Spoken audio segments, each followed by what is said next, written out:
Hello guys, welcome back to my channel study with Nitika. तो आज हम बात करने वाले हैं स्वामी विवेकानंद जी की एजुकेशन फिलॉसफी के बारे में। तो हमारा जो पेपर है नॉलेज एंड करिकुलम, इसके अंदर हमने बहुत सारी फिलॉसफीज पढ़ ली हैं।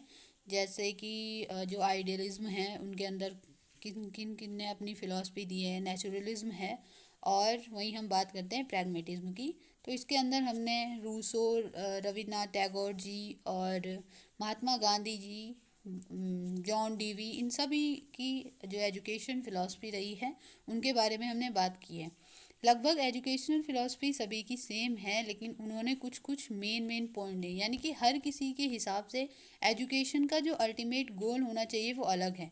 जैसे हम स्वामी विवेकानंद जी की अगर यहाँ पर बात करते हैं तो उनका जो एजुकेशन का जो अल्टीमेट गोल है वो है ह्यूमन मेकिंग एजुकेशन, यानी कि शिक्षा ऐसी होनी चाहिए जो कि मानव का निर्माण करे। मानव का निर्माण यानी कि मानव के अंदर मानवता का निर्माण करे, यानी कि वैल्यू एजुकेशन की वो बात करते हैं।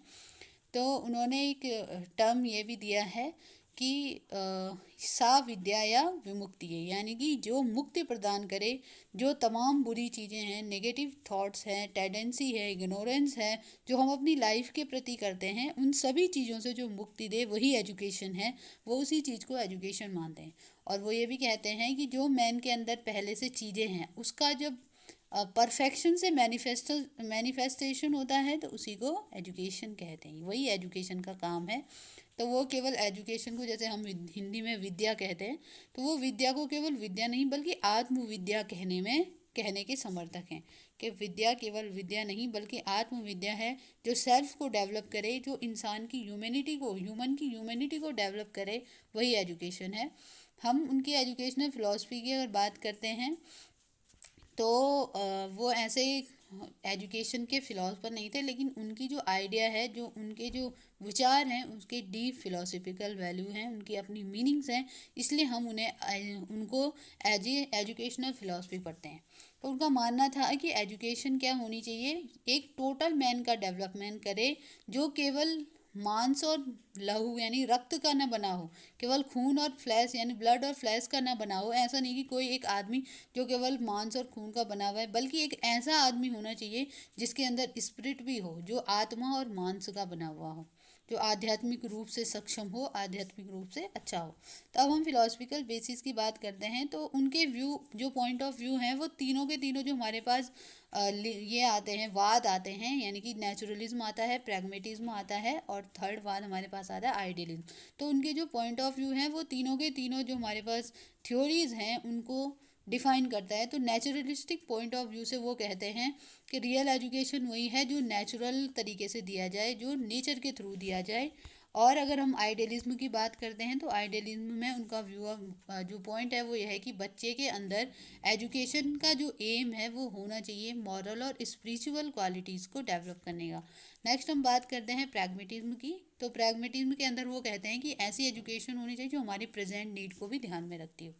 तो एक बार उन्होंने अपने लेक्चर में कहा था कि हमें क्या करना चाहिए, एक अपने लाइफ का एक विचार बना लेना चाहिए, और उस विचार को हमें, उसी विचार पे हमें सोचना है, उसी को हमें जीना है, और उसी को हम, वही हमारा स्वप्न होना चाहिए। यानी कि हमें एक विचार लेकर के, विचार मतलब हमें मॉरलिटी का कोई अपना कोई विचार हमारा होना चाहिए कि हाँ, जो ह्यूमन है वो कैसा होना चाहिए, उसी विचार पे हमें अडिग रहना चाहिए, उसको हमें और एक्सप्लोर करने की कोशिश करनी चाहिए।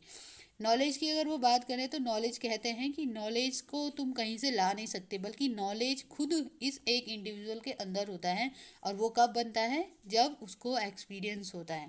तो यानी कि अगर हम यहाँ पे बात करें तो वो सेल्फ एक्सपीरियंस की बात करते हैं कि बच्चे के अंदर जब एक्सपीरियंस आता है तब जा कर के नॉलेज डेवलप होती है। नेक्स्ट बात वो करते हैं कि चाइल्ड अपना जो डेवलपमेंट है वो खुद ब खुद करता है, हर कोई अपने नेचर के हिसाब से डेवलप होता है, और ऑब्वियस सी बात है कि जिसके अंदर जो एबिलिटीज़ होती हैं अगर उनको प्रॉपर बढ़ावा दिया जाए तो हर बच्चा उन्हीं एबिलिटीज़ के माध्यम से सीखता है। नेक्स्ट हम बात करते हैं कि एजुकेशन जो होनी चाहिए वो बच्चे की एबिलिटी और नीड के हिसाब से होनी चाहिए। उन्होंने कहा है कि बच्चे में जो है भगवान को विजुलाइज करो, बच्चे की जो आत्मा है उसमें गॉड को विजुलाइज करो।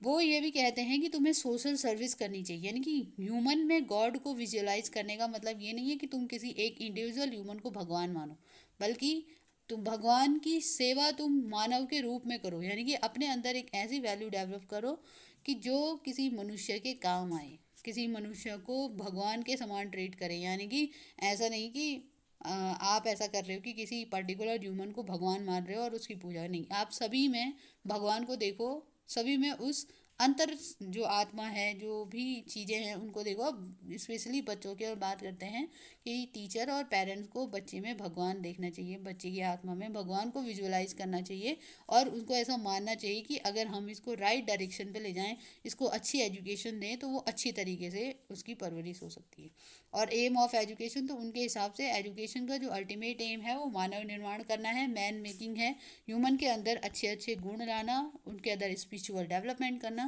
ये सारी क्या है, हमारी एजुकेशन का अल्टीमेट गोल होना चाहिए। नेक्स्ट है कि सेल्फ रियलाइजेशन। ह्यूमन को देखो, ह्यूमन के अंदर ह्यूमन मेकिंग यानी कि एजुकेशन ह्यूमन मेकिंग कब होगी, जब ह्यूमन को खुद ये रियलाइज़ होगा कि मैं क्या हूँ, मैं मेरी जो लाइफ है उसका अल्टीमेट गोल क्या है।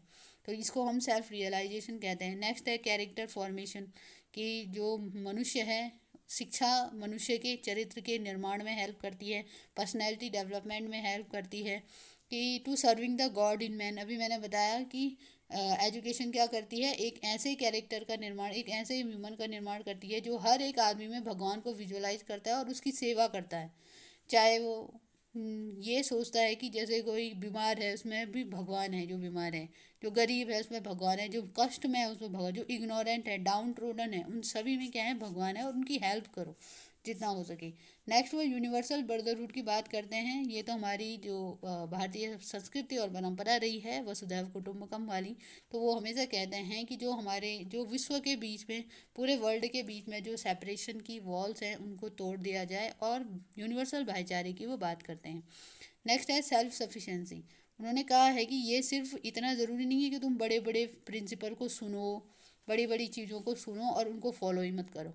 अगर तुम किसी अच्छे ग्रेट प्रिंसिपल को लिसन करते हो, सुनते हो, तो तुम्हें वो प्रैक्टिकल फील्ड में अप्लाई भी करना चाहिए, अपनी लाइफ में कंस्टेंटली उसकी प्रैक्टिस करते हुए कंस्टेंटली उसे अप्लाई करना चाहिए। नेक्स्ट फिजिकल और मेंटल डेवलपमेंट की बात करते हैं और यूनिटी इन डाइवर्सिटी की बात करते हैं।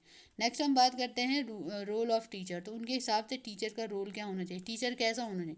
तो teacher a person with an attitude of renunciation, influence children through is ideal example, love is student, sympathize at their difficulties, teaching to the according to needs, abilities, interest of them, contribute to their spiritual development, can be a good teacher। और ये एक teacher का role भी है, ये सारी चीज़ें करना। पहले ये सब चीज़ें उसके अंदर खुद होनी चाहिए, बाद में वो बच्चों में इम्प्लीमेंट करे, बच्चों की एबिलिटी और इंटरेस्ट के हिसाब से उनमें कोई सेपरेशन ना करे और उनके स्पिरिचुअल डेवलपमेंट में हेल्प करे।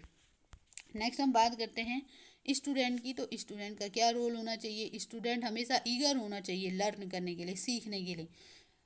वो ऑब्जर्वर होना चाहिए, सेलिब्रेसी का उनका अपने कंट्रोल, अपने सेंसेस के ऊपर कंट्रोल होना चाहिए। और दूसरी बात ये कि जो भी उसके टीचर, उनके टीचर आइडल को फॉलो करते हैं, उन्हीं को टीचर स्टूडेंट को भी फॉलो करना चाहिए।